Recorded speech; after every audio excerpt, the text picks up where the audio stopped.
Good afternoon. Welcome to Midcap Radar. I'm Sonal Bhutra. With me is Vivek Iyer. What a rally that we are seeing today.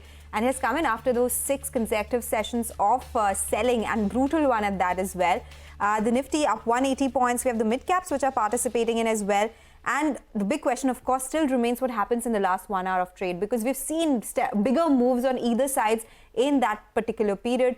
But for now, being very stable for the markets, and actually we have built on to the gains that we've seen since morning. Very sharp recovery. Morning, 1 hour was very, very volatile. But after that, we've seen a very sharp recovery, especially in the broader end of markets. As you can see on the top of your screen, all of the indices are in the green, and that's something that will keep the bulls happy, at least for the timing. Second half or the last hour of the session will be important to see whether we can sustain those gains that we've built on.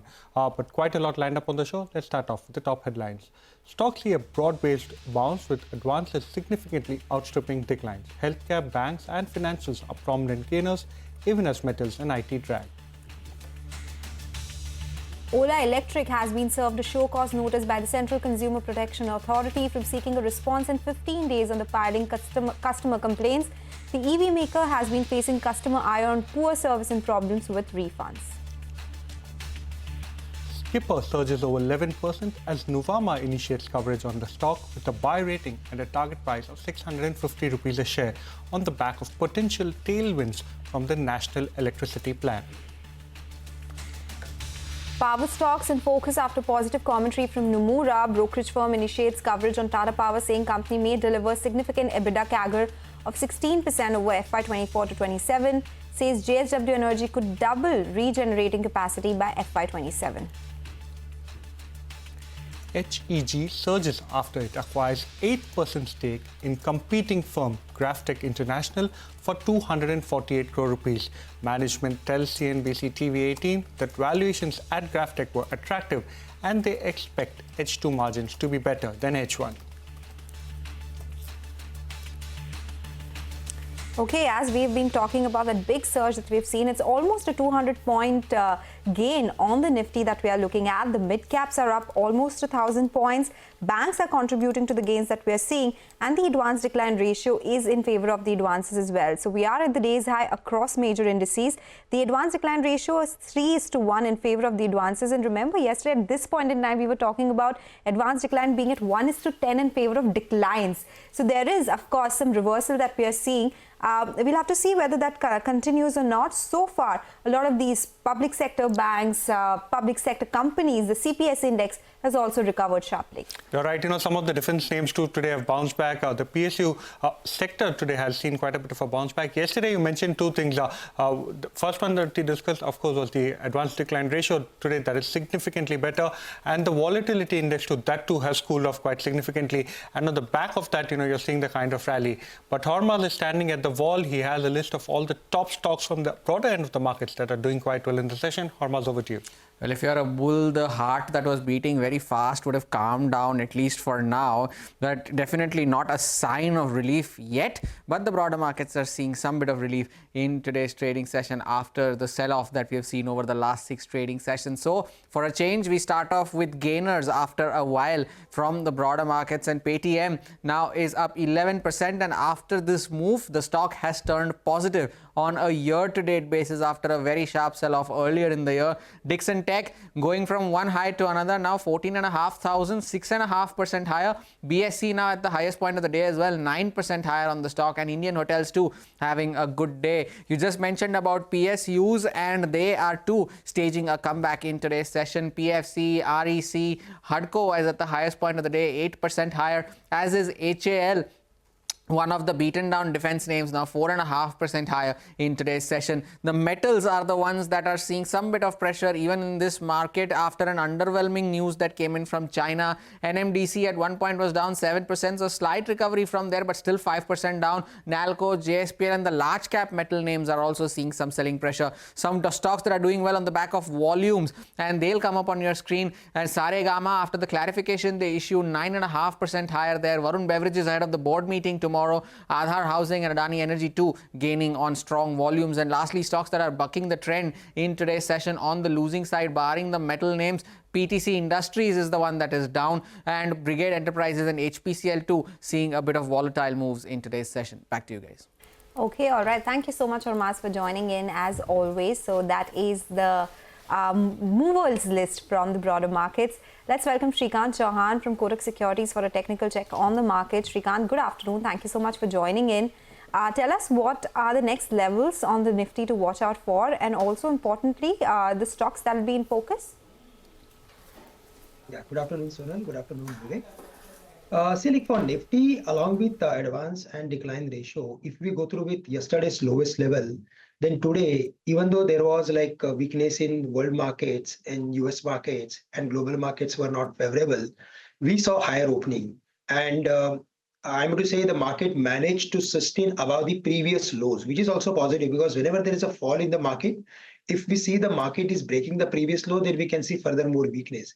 But today, we are seeing complete rejection to that.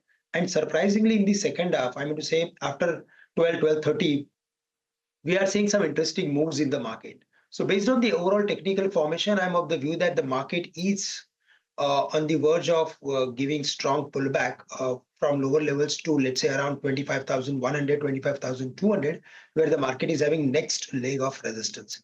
So at these levels, I am expecting market to move towards 25,200. But still, buying is not advisable on indices because it is, again, far away from its immediate lowest level of 24,700. For Bank Nifty, there also yesterday's low was around 50,200 and today it is at 51,200. So broadly, I'm of the view that we need to be more and more stock specific in this market instead of taking any specific view on the indices. Yes, close to resistance level, around 25,200, 300 levels, try to reduce some long positions. Good afternoon, Shrikant. What are your individual picks for the day? Which are the ones where you're expecting the pullback to continue? Yeah, there are like a number of stocks which are like recovering from their lows, and they have managed in this particular sell-off to sustain above their previous swing lows. Especially Keynes Technology, which is currently trading around some 5100, 52 sort of levels. Yeah, 5175, 5200. There also, if you see the technical pattern, then it is holding comfortably above the levels of previous swing low, as well as whenever there is a correction in the stock, it finds very good support somewhere close to 50-day simple moving average, which means that in this particular stock, there are like interesting buyers who are buying whenever there is a correction in the stock. I'm of the view that the stock is heading for at least 5,500 and in the best case scenario, 5,800. At this level, it's a buy with a view of medium to long term. And if there is like a trading view, then one can keep stop loss somewhere close to 4,800. The other stock which we like is Natco Pharma. And the reason is because after like it was around some 900 levels, from there all the way it went to 1,500 and now it is correcting back from the highs. So while looking at the overall technical formation, it is very close to its important support levels of 1,400. It's a buy somewhere close to these levels. And again, we can see the levels of 1,500 to 1,600 in the near term. Thank you, Shrikant, for joining in and giving us all those details. Moving on, the jury for the 20th edition of the India Business Leader Awards met in Mumbai last evening. The 11-member jury was led by Bharat Forge Chairman Baba Kalyani. They picked the winners for a variety of categories covering business, public service, sports and entertainment. The winners will be announced on the 7th of December. The jury held a robust discussion on each category in a meeting that lasted nearly 3 hours. CNBC-TV18 Shireen Bhan sat down with the jury members after their deliberation to discuss the growth prescription for India over the next 25 years. When asked what India needs to do over the next quarter of a century to become a developed economy, the jury came up with several interesting ideas. Take a listen. You know, there's been a lot of talk about new age IPOs, and I feel that, I think all of us feel that in the end, that's the true testament of lasting enduring companies for the most part. And today we may have 25 new age companies that have listed. I feel next 25 years we'll have 2,500 new age companies that will be listed and will be lasting enduring companies. I think the big impediment to kind of growth would come in if the skilling is not something which is there. And that is something which we are also investing in a big way in terms of looking at skilling at all aspects. And not only that, we are looking at saying that how can be part of the consumer decor life cycle completely, and it is not restricted to only one category, but extends across categories so that you are able to cater to not only going to the bottom of the pyramid, but also kind of traverse the entire pyramid in terms of the consumer journey, going even up to the premium and the luxury end. So definitely we need more investment in healthcare. And I keep saying that over and over again. The reason is that, we know the size of our population. The disease burden could be up to $3 trillion by 2035. if we don't do it now. So there is a huge urgency in building out infrastructure. Second, access through insurance, which is happening, but so much more that can be done. The third is to look at the quality of life. Well, here is some good news for you viewers. India's business news leader is now a click away. Introducing CNBC-TV18's all-new app, get instant access to breaking news, in-depth articles, and financial world updates at your fingertips. Download the CNBC-TV18 app now from the Apple Store or the Google Play Store.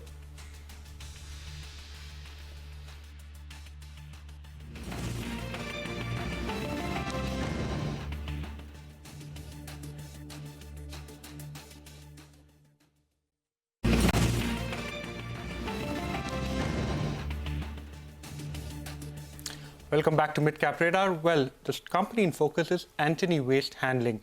The company's arm won a 908 crore rupees order from Navi Mumbai Municipal Corporation for door-to-door collection and transportation of municipal solid waste. The company is guiding for 18% growth in revenue and 23 to 24% EBITDA margin for FY25. To discuss this and more, we are joined by N.G. Subramaniam, the CFO at Antony Waste Handling.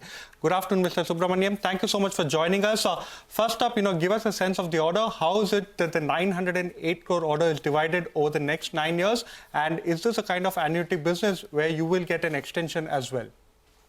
Yeah, hi, good afternoon. Thank you for having me. So this is like a 9-year contract. This is pure into collection and transportation in the Navi Mumbai Municipal Corporation.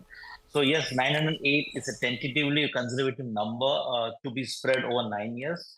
The increase in volumes is always there. There is increase in escalation which will kick in. So 908 is the minimum threshold revenue that you will earn from this project over the next 9 years. With the Navi Mumbai airport coming over, then you're talking about 14 new villages being added to the corporation. The tonnage is just likely to increase, which will benefit the company in the long run. So the scaling up will happen over the next 180 days, and then we will be out and out in that sense. Okay. How much will it add to your volumes totally, Mr. Subramanian? What was the average, say, in FY24? How much will you add now? And will you have to get in more manpower? Will there be more investments? Because you say that it's around 760 tons of waste per day with a population of 2.17 million. With the increased volumes, you will need more investment in manpower and in equipments as well, right? So we have been working in Navi Mumbai Municipal Corporation now for over 15 years. So this contract that we bagged is a repeat tender for us. So the manpower headcount that we have will not change drastically. It's going to remain the similar ones. What changes is the incremental tonnage that because of increase in area and scope that will benefit the company. Assets will be newer, so the repairs and maintenance costs will be lower, so my margins will be slightly better than what it is actually happening today. And my returns profile will improve going forward. So we don't see a significant shift in my cost basis, but it will definitely a shift in the margin profile for us. Okay, Mr. Subramaniam, give us a sense of the addressable market in this particular space itself. So which are the upcoming tenders? Where would your current order book lie? And what is the total addressable order book or order pipeline that you have in store, for the next 2 years? So when we exited March 24, we had an order to be executed around 8,200 crores. That will likely to add up by another 900 plus number as a pipeline going forward.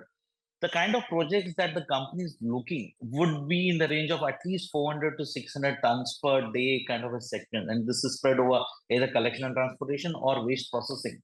So the kind of projects that the company is currently bidding for would be a combination of waste processing projects in the western region and collection and transportation in the southern and in the northern region.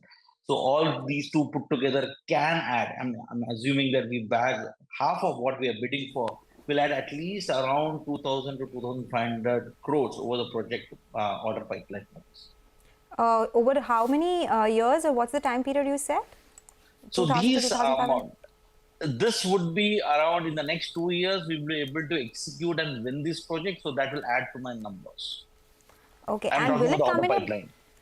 Correct. Will it be margin accretive as well? Because you're talking about collection and maintenance. That's one part and the biggest part of your business. But you're looking at newer products, fuels derived from waste.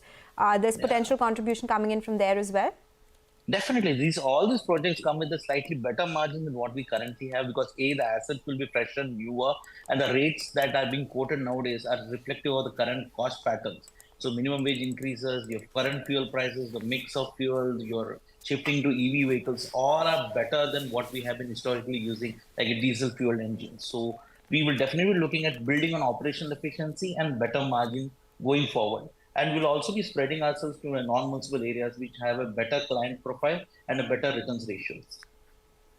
Okay, for FY25, before receiving this order, at the end of Q1, you had given an 18% top-line growth guidance, and you had given a margin guidance in the range of 23 to 24%. Would you be tweaking any of them upwards, after receiving this order? Was it already considered? And for FY26, what are you targeting? Yeah, so the margin profile for FY25, because we're already in the month of September, it takes us at least around 4 to 6 months to get the assets on ground. So we don't see a significant benefit coming in FY25, but FY26 will be much stronger. We should be building on 23% EBITDA, at least that will form a base. It will be at least up by around 125 to 130 bips, if not more. Mr. Subramanian, your debtor days has increased in Q1. It came in at 115 versus 103 on a quarter-on-quarter basis versus 92 days on a YY basis. This is the highest number in many quarters. What happened here, and what is the average that you would be working with going forward? So these are period end numbers. So these are the receivables as of 31st of March or 30th of June. So we get a lot of receivables during the quarter. So historically, our Q4 and Q1 receivables are always stretched out. And also because a lot of these contracts have retention money, which kind of gets piled up. So we see going forward over the next 3 to 4 quarters, our receivable periods to be around 80 to 90 days. But 103 days is something, if you look at current receivables, that's around 82 days for us. And the balance 30 goes in the long-term receivables, which we get at the end of the project life. That's as per the tender condition. Okay, thank you so much, Mr. Subramanian. A lot more questions, but we're running out of time. In this particular interview, we'll get you once again on our show, once Q2 results are out. Let's now slip into a short break. We'll get you more on the markets and focus on Asian Paints. Stay tuned.